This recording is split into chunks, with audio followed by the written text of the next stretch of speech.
Hello and welcome to Photopeeps, the video podcast all geared up for the amateur photographer and possibly, maybe a couple of professionals giving their opinions and helps, hints, tips and whatever.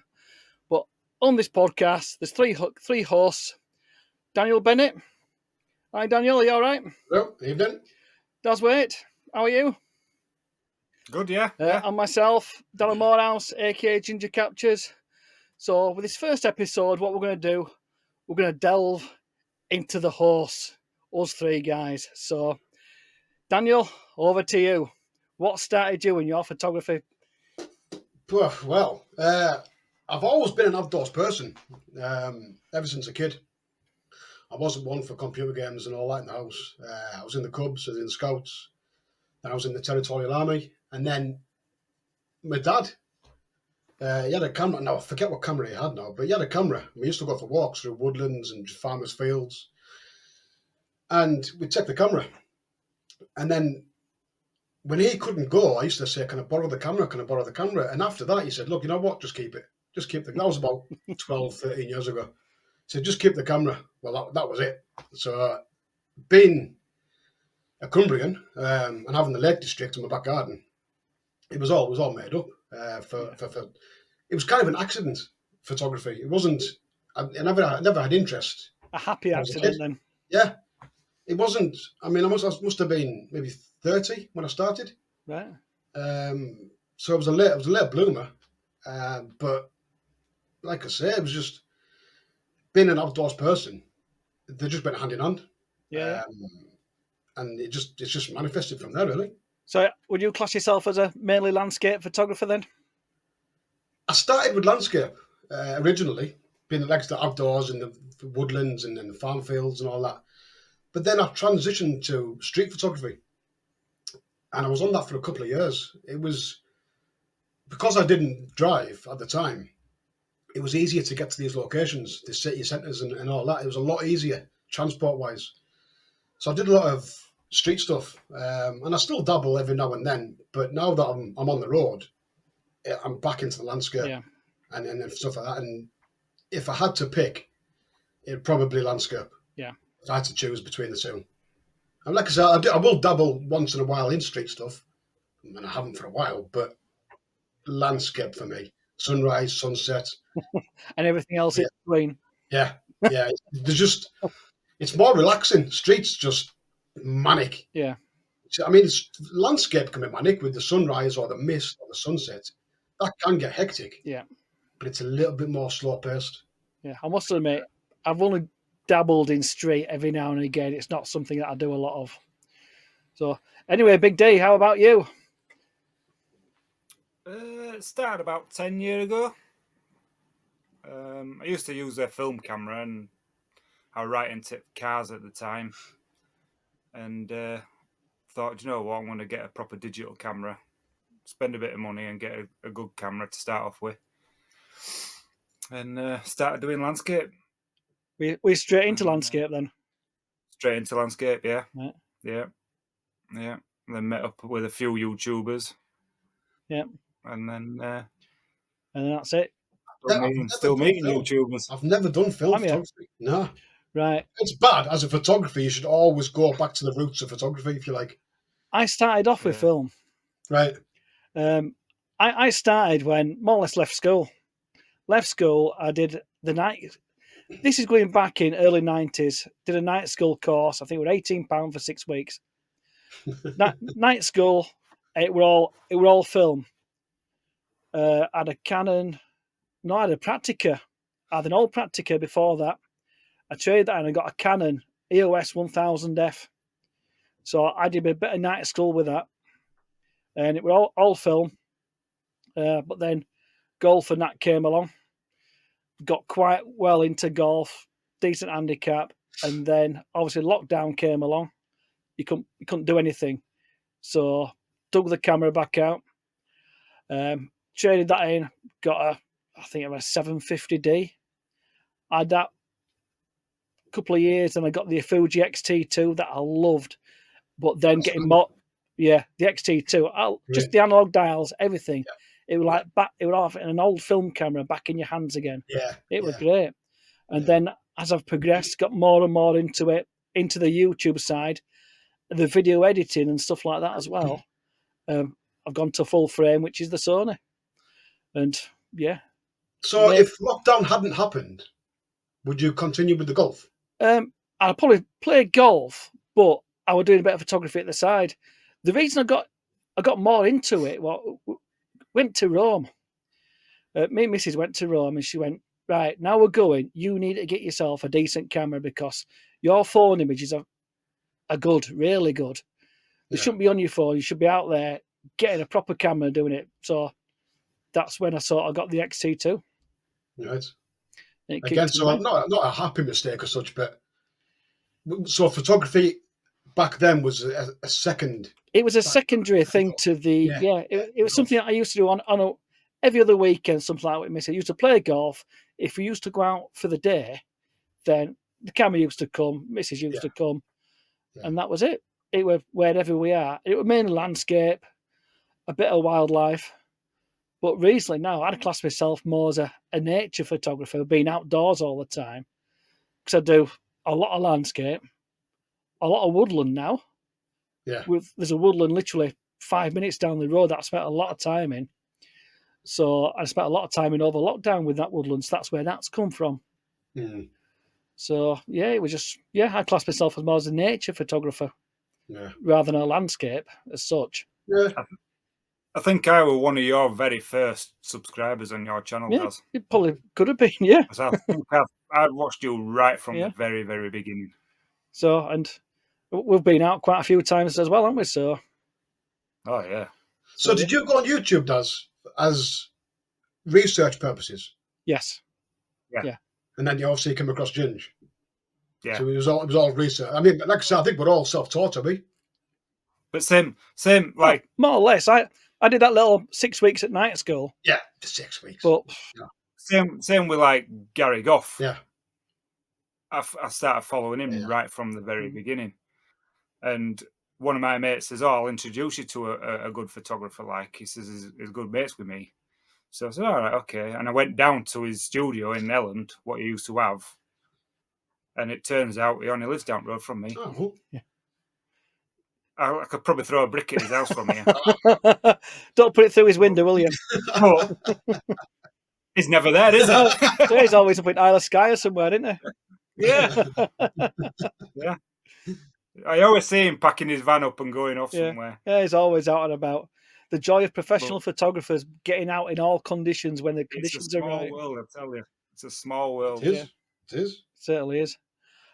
On this intro sort of thing as well, obviously, we've all had a little trip to Scotland separately. Obviously, me and Big D went together. But it was close, wasn't it? Yeah, it was close. The crossover was close. A week after, wasn't it, if that? Together. So what we are going to do, we are going to show 2 images each from this trip. So if I can get this screen share to work, then we shall start off with this one, which Big D. I think this one's one of yours. Beauty. Yeah. Beauty. Yeah. A shot I've wanted to take for the last 8 years. Right. So yeah, just talk us through it then, Daz. Well, the mist were just constant all the 4 days that we were there, wasn't it? So we were going to another location. Yeah, this was a happy accident, wasn't it? Yeah. We were going to another location. We saw that there was no vehicles outside this location here at Glencoe, and I've never ever seen it without a vehicle. So it was straight up there and park up beside the road and take the shot. And the bonus was that mist in the background. Yeah, definitely. It's a crack at that one. Yeah. Oh, I've got some absolute. So is that just somebody's like holiday cottage, if you like? I think is it the mountain rescue side? It was just a bonus. Everything just was there, and that's a beauty, that one. Yeah, it's a classic shot, but like you said, Daz, it's very hard to go there and not have anything parked outside it. I don't. It's a holiday cottage or something as well. What they do. I'm not too sure. Yeah, I mean, I think that one in snow would be nice. Oh, definitely. yeah, Really nice, yeah. that one. But that said, mind, if there's two, because there's a lot of white there, isn't there? With the cottage and the sky. Yeah. If the Yeah. foreground was white again, I think it'd all like blend together. Yeah. I mean, these few days we were there were a lot of rain on the first day. But the days following it, the mist was just swirling round all the time. It just kept revealing stuff. It were a good few days in Glencoe, I must admit. Yeah, because normally we go up to Skye, Yeah. don't we? But And we just called the shot and said, look, we'll just stay in Glencoe because it looks better weather. and yeah, it was. As you'll see with this next image from Daz's. Oh no, it's Daniel's. Daniel. Yeah, that was from the drone. That was at that little cottage there, with the ones with the fern trees to the right hand side of it. Oh, the Langner Bar. That's the one. I think on this image, if I remember rightly, the cottage is in the bottom right. If I remember rightly, what caught me eye with this one was the light in the background. Is it bottom right or bottom left? Oh, bottom right will be, yeah. Yeah, because that's the main road. Because you literally park. Yeah. Opposite it, but it was the light in the background that caught my eye. Yeah, right. I just kept my eye on that light. I thought I wanted it to come towards me and just light up that road, but I mean, it never did. It just stayed in the background. Right. But I mean, it was, like I said, that was coming towards sunset, and being with the fells and the hills on the outside of it, the light didn't penetrate the middle, which I was a bit gutted about. But just them little pockets of light in the distance. Even though it's a lovely leading line, isn't it, going through with that river going through? I mean, and in all honesty, there was not a lot of editing either, really. Yeah. Just a simple crop, straighten it out. Maybe try and highlight the road a little bit, but not much. I don't like to over-edit the images if I can avoid it. But I just wish that light had came through the valley a bit more. Yeah. Would have been nice. But yeah, again though, it's a lovely little drone shot, isn't it? Oh yeah. Yeah, cracking drone shot. Right, next image. Big D, come on. This was a morning to remember. Yes. Look at that mist. It was like an absolute mill pond. It was still, the fog was just drifting straight through. Again, every single day there were fog, weren't there? And this mist would just sat along top of Locken. I think this image from where you are, this was right at the start of the morning as well. No, this was at the end. Was this at the end? The other side, yeah. Right. Was this when you first come from the car park and there's a fence, a metal fence? No. The fence is, as you're looking at that picture, is behind that tree on the right-hand side. All right. Right. Yeah. Ah, I'm with you. Because I went there and it was a bust. Right. The only reason we went here is because we saw the weather and it gave out 100% fog, so there are going to be no views. Along with that, it showed no wind. So we thought, right, we'll try this location. And it works. And then we got to the top of the hill and Daz was like a kid in a sweet shop. He was off. Yeah, I think one of my images is from this location as well later on. Yeah, it's a beauty, that one. Yeah. I've always said with some locations with reflections, if the composition's nice, double it. Yeah. I mean, like you've done there, that you could turn that the other way around and you'd never know. Yes. You would never know it was upside down. Yeah. I do like a reflection image. I really do. So, right, let's get to, I think it's Daniel's next one. A revealing shot, Daniel. Yeah, that one was I was going up to Fort Augustus. And that was just past the Glencoe ski resort. Maybe a couple of 100 yards. All right. There was a little lay-by on the right-hand side, and because it's such a vast open area, you can see a lot, and it just caught my eye. So I threw the bike to the right, parked it up, and I was going nuts. That's actually the first video on YouTube from the Scotland trip. Right. To Glencoe. It's the A82, in Scotland. Yeah. And that one, honestly, the cars going past must have thought, what is that boy? I mean, they could see what I was doing. I was jumping all over the place because you could spend an hour looking at that same mountain, but you could take 100 images and they'd all be different. Yes. With Yeah. that mist, Yeah. everything it reveals more, it hides more, it comes Yeah. in from one side but not the other. An image like this as well, it gets you thinking, doesn't it? How Yeah. big really is it? What I is mean, it? that makes it look small, but if you ever go just past the ski resort and you'll see it's on the same side as the ski resort, Yeah. that is a vast mountain. That is a huge mountain. Yeah. It really is. But I do like the like I said, the reveal, the unknown. Yeah. You don't know what's quite there. Yeah, definitely. That was frantic, that one. That really was. Frantic. but like you said in your little intro, street photography, frantic photography, a bit like what landscape can be at times. Yeah. When you get the conditions right, Yeah. and you think, how long is this going to last for? You tend to just panic a bit. Yeah. I mean, I was time restricted on the journey up. Yeah. Like I say, I was visiting friends, and I mean, there was no way I can't stop and just not do anything with that image. I thought if I drove past that, I actually turned around 3 times on the way up because I denied. I thought I'll do it on the way back. I'll do it and I thought no, because the conditions might not be the same. Yeah. But that was honestly, what an experience! It was quite. I wouldn't say emotional, but it was quite. It took my breath away. Yeah. I had to have myself 10 minutes and a cup of coffee afterwards. I had to really calm myself down before I got back on the bike. Yeah. When you see something like that and it's all working in your favour, you think, wow, I've got it, done it.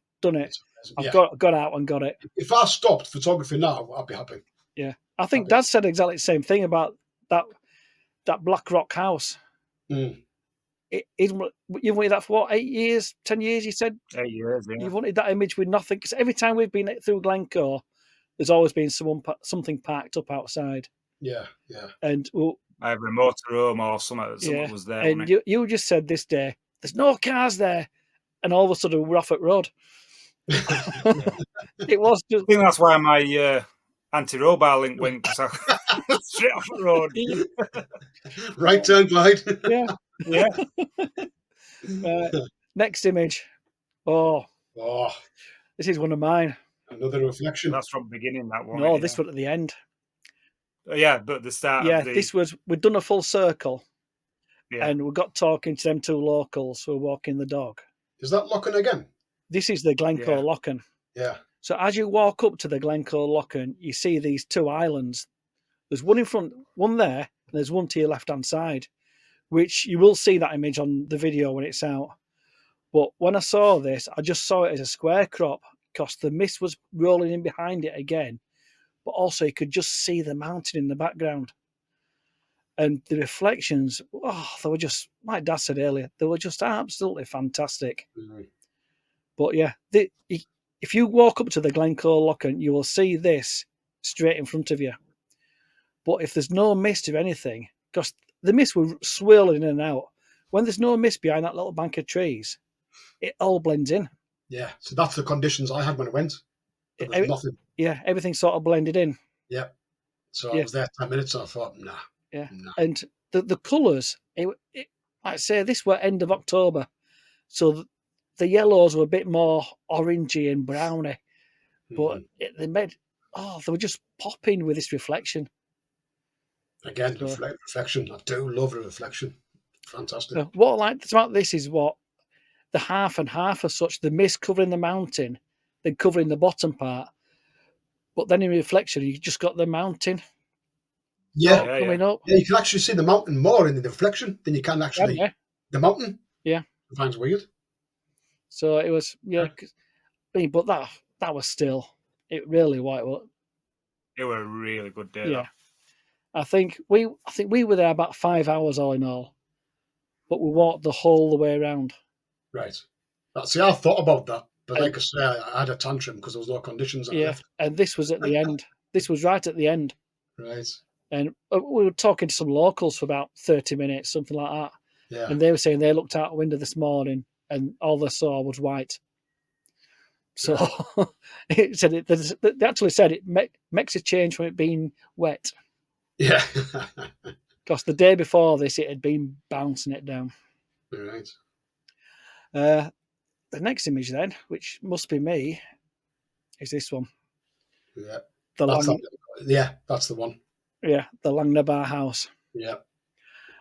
This is a pano. I think this is a 4-shot horizontal pano. Just because that light on the left-hand side broke through absolutely, and this just kept on giving this morning. We got mood at first. There were no real light as such, and then the light suddenly broke through, and then it vanished again. But then came back later on in the morning, and we were having a pot of tea and coffee in the lay-by at top, and it just kept giving and giving and giving. But I mean, this one, I just loved it how it just lit up the mist coming around that mountain behind the Langnabar house. It's nice, isn't it? And that little bridge as well. I wanted that bridge in. Just it naturally leads the eye, doesn't it? Yeah. It naturally leads the eye up. I thought it might have been a bit too right hand heavy, but then with that light, the light balances it. It sort of balanced it out. Balances it, yeah, definitely. And believe it or not, I've had to desaturate this. Yeah. Because I mean, when that light kicked off, it was just boom. That was it. But that weather was like that all the time, 4 days, wasn't it? Coming and going. We didn't. Coming and going. This was really the only day we got the sun breaking through, though, wasn't it? Yeah. This morning, and this was the last morning there. But we did spend a good few hours around here just because of what was happening. And there were a lot of Swedish army there as well, weren't there? Yeah, they were going for a big climb, weren't they? Because they had all ropes and everything. In, I think, were there 2 buses that turned up with them all in? Two coaches, yeah. So when you go to these places, be aware there'll be a lot of people about. And there were some wild campers here as well. I've seen that. But they were camping right at the side of the river. Down the bottom. So on this image, it's kind of like maybe the left-hand third. Yeah, it's probably round about there somewhere. Yeah. When I was there, just a week after you guys, I did notice 2 vans going down there, and one of them was huge. And they parked up the night. And that's a dodgy road, is that? Yeah. But these were in a tent, and they weren't bothered. There was getting up at like 10 o'clock, 11 o'clock. Yeah, because this will have been 10 o'clock in the morning. Right.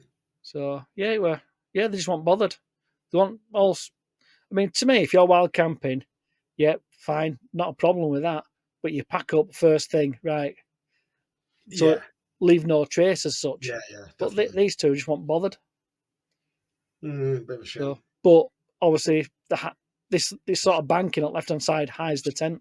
But yeah, I mean, this was all about the conditions really, and just taking a chance again. Right, but we did actually plan to go down here anyway, because we'd done the buckle 3 days on trot, trying to get the light and stuff, and it never happened. We said, right, so last morning we need to go down there, and we did, and that's what happened. The light just kicked off. So that's a crack of that one. Yeah, definitely. So yeah.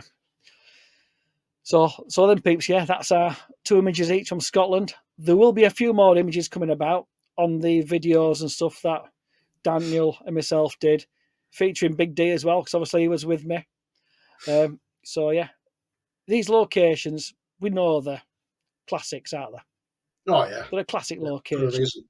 And you could spend 2 weeks there. Yes, you could. Easy. And even though you got classic locations, have a good look around. There's more than one classic shot there. There's quite a few at all of them. Yeah. So I used to be a bit skeptical with the honeypot locations. Yeah. I didn't want to be on that bandwagon, but the honeypots for a reason. Yeah, they are. So don't be put off by there's 100, 200, 300 of them images. Doesn't matter. It doesn't matter. You haven't got yours. All the conditions can be different. Especially if you're starting out in photography. 100%. Go to these locations. 100%. Take the that's when you hone your skills. Yeah, take the classic shot and you'll find out why they're a classic. Yeah. You'll see you'll know why they separated this and done that. You'll know why it's a classic. Yeah. But while you're there, just experiment that little bit more. Just see what else there is. No, even like try and replicate what an image you've seen, just so you know, like the composition, the height of the tripod. Yeah. because the settings you can't really know. But the height, do you want to get some foreground right in your face, or so the camera needs to be lower down, or do you want the camera at eye height, or try and emulate that image to a T, but obviously put your spin on it. Try and get Yeah. your. Oh But yeah, you do that in definitely. edit. You do that in Yeah. edit. Yeah, everyone edits differently. Yeah. Yeah. Yeah. We can go at different seasons as well. Yeah. Yeah, definitely. Right. If you go to like the likes of Glencoe area, that's very rugged and very rough and very raw, and it's blue skies and bright sun.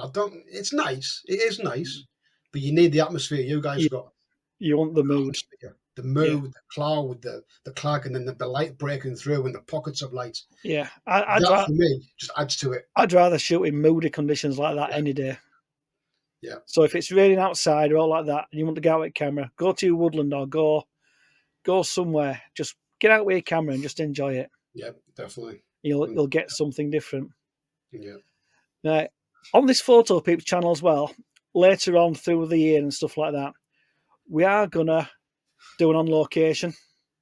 So if we have meetups, the Lens and Light photography group, the Photopeeps group, join them. We have little meetups every now and again.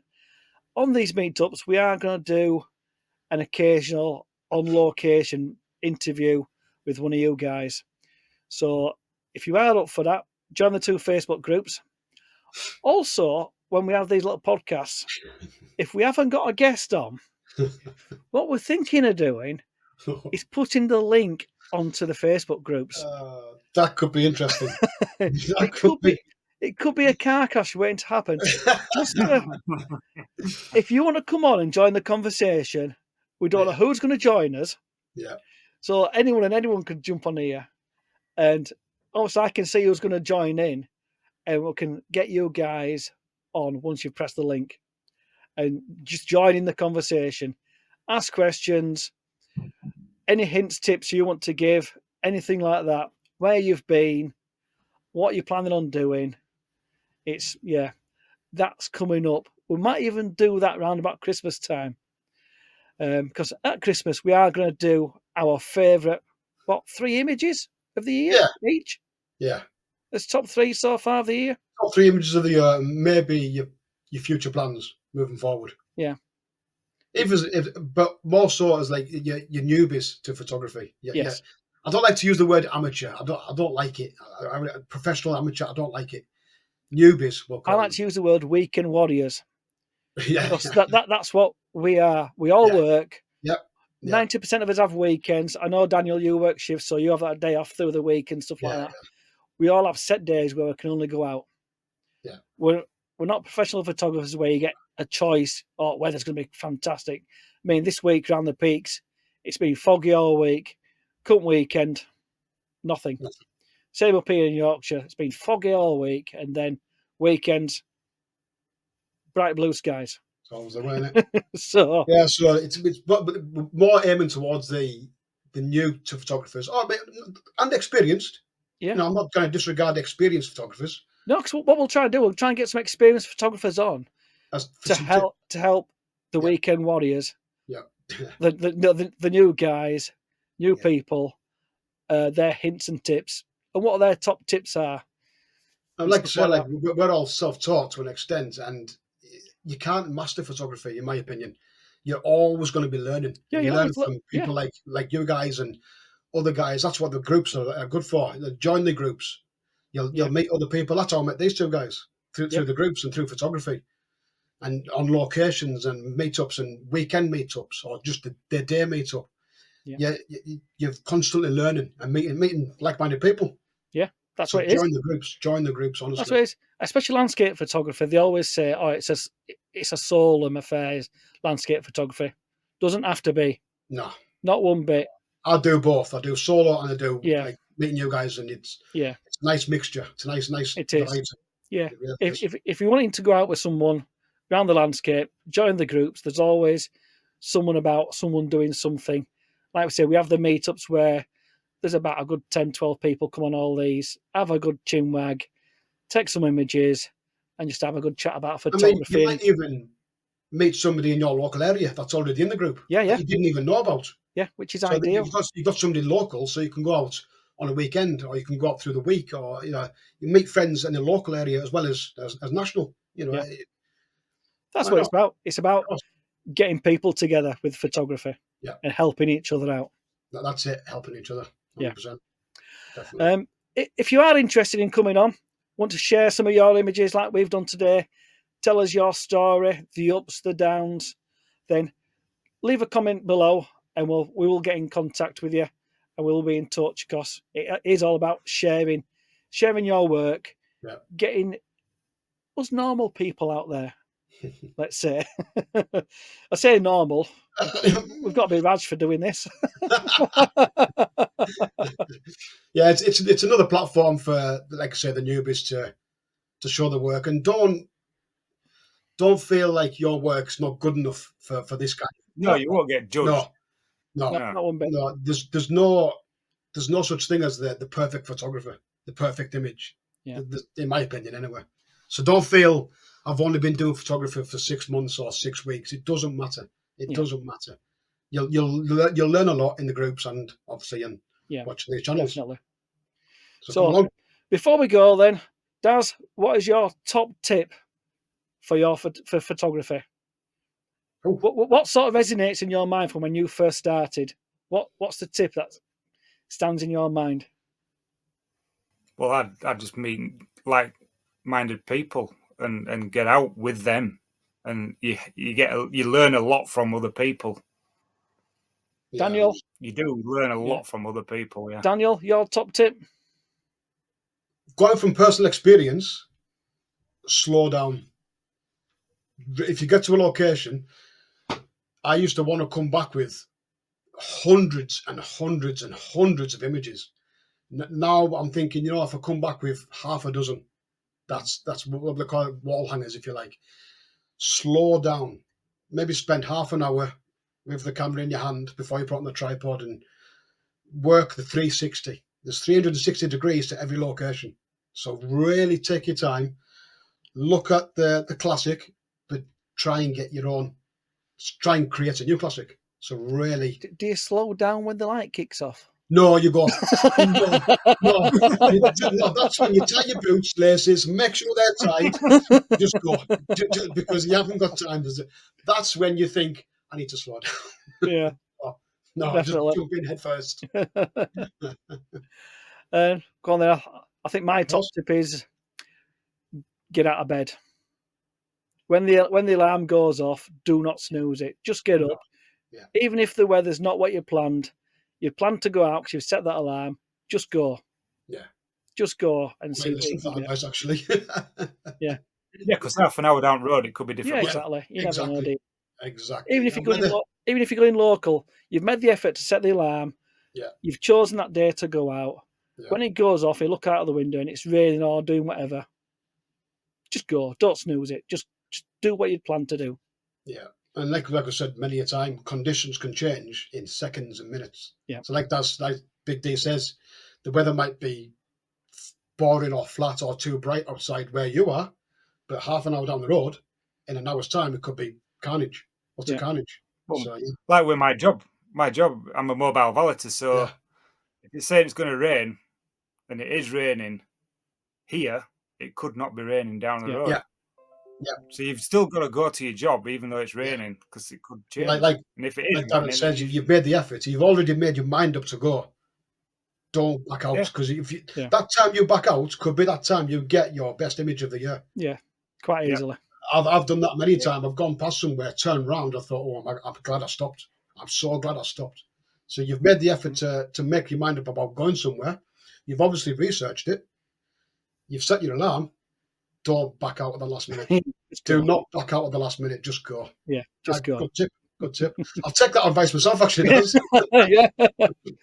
And if anyone's watching, if they've got any top tips, comment below, and then we'll put them on the next one. Or if you want to come on and go through some of your tips, show some of your images, like we said before, leave a comment below, or contact us on the Facebook groups, Photopeeps and the Lens and Light groups. Then we'll be in contact. Chat amongst each other in the comments down below as well in this video. Chat amongst each other. Yeah, we'll try and interact when we can. we chat amongst yourselves. yeah, You know, we have got another episode coming up pretty soon, and we have got some more in the pipeline. So there's no set days or anything No. for this. It is going to be as and when. So yeah, there might be like this one's not going on half an hour now. So there might be Yeah. half an hour. There might be 15 minutes. there might be an hour, might be an hour and a Don't half. forget to subscribe to the channel. Yeah. Let's build it. So yeah, if you've enjoyed this, you fancy taking part, give us the old thumbs up, and consider subscribing. It's all free. It's not doesn't cost out to subscribe. And yeah, leave us a comment below, and I'm sure we'll see you on the next one. Enjoy your photography, and bye from me. Bye from me. Bye from me. There you go. See you on the next See you one. on the next one. See you guys. Bye.